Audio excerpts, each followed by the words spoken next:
Here in the Holy Land, Israelis and Palestinians clash on two main fronts.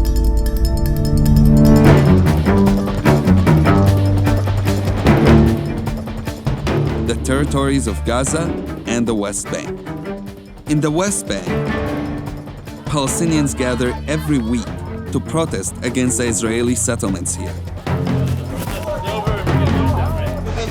Protesters throw rocks at the soldiers, who are there to protect the settlements. So basically, we throw rocks as a message, a symbolic message saying that we refuse this occupation. It's not considered a weapon to a fully armed Israeli soldier who's having live ammunition or lethal tear gas canisters in his hand. The soldiers use an arsenal of weapons to disperse the protest. This one is lethal. It's banned for a while. They still use it. This one especially when they threw it, it's changed direction because there's a lot of holes around it and it's really painful when it's hit you, especially in the head.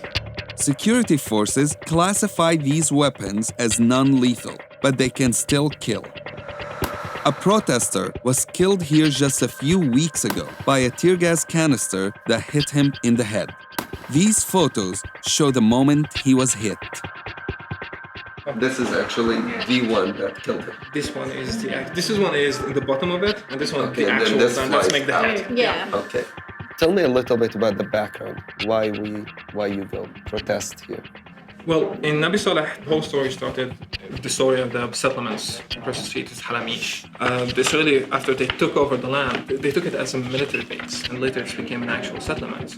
And since then, they started to expand it, the settlements every other year.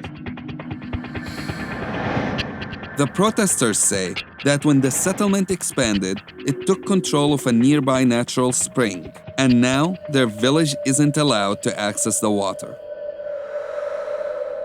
Is there justification, you think? There is no justification. justification. Because the settler, for example, they don't really need justification. They just do what they want. And what do they want? More land. More land. What's your goal? Why you protesting? Why do we do this week after week? It's because if we don't, then we're just passive people.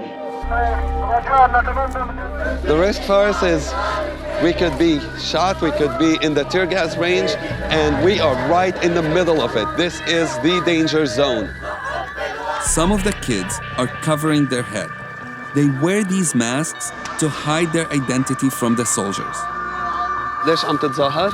عشان قتلوا مصطفى. I'm protesting, he said, because they killed Mustafa. Mustafa was killed just a few weeks ago by a gas canister.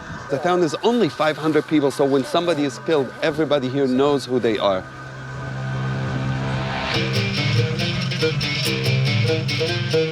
What the protesters will do is they try to reach the spring through the mountain. It makes it also a bit more dangerous as the military can surround you from two areas. Okay, we're already being shot at by tear gas, and we should back up. Here's one more shot of tear gas. You can see it coming down, and right in the middle of the guys throwing stones who are only about 70, 80 meters from us. Oh, the kid takes the tear gas and hits it back toward the soldiers. That is very, very, very dangerous. The effect of the tear gas makes you feeling like you suffocate, makes you feel like you can't see, makes you feel that you can't breathe, and even lose consciousness sometimes. It doesn't feel good to be tear gassed. It actually sucks. We're gonna try to get closer without getting killed. Okay, that wasn't good. That was actually a bullet. We're gonna have to move quicker out of here as the soldiers almost got to us. Let's move quicker.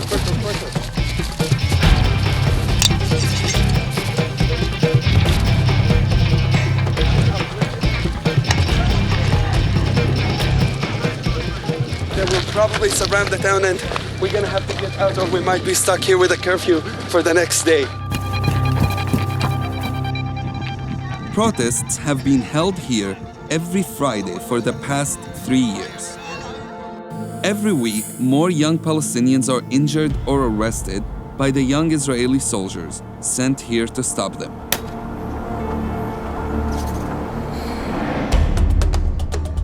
On the other side of Israel, the conflict is much more deadly. Militants in Gaza launched rockets into Israel that threaten thousands of civilians. And Israel can respond with crushing airstrikes. The strikes target militants, but civilian homes are hit as well.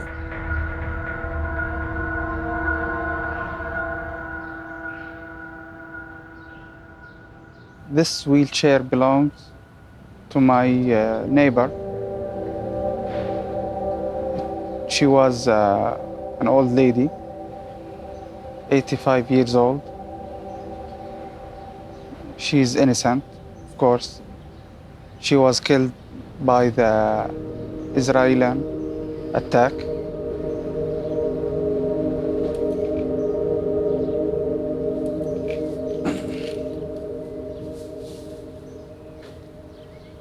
And there is our home.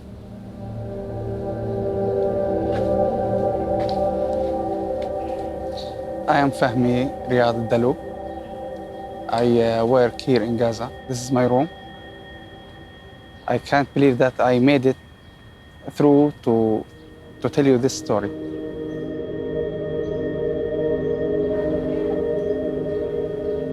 We were all sitting, just having dinner. We did not hear anything. We did not feel anything. Then I started to realize that we are bombed. I don't know how I made it through to walk to the street. It was a lot of dust, a lot of dark. And this is the first time that I've returned here.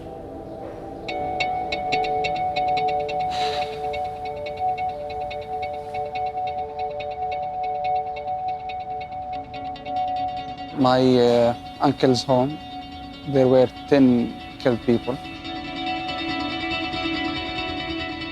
I'm still afraid of this area, of another war, of another attack. I feel like I'm not safe every day.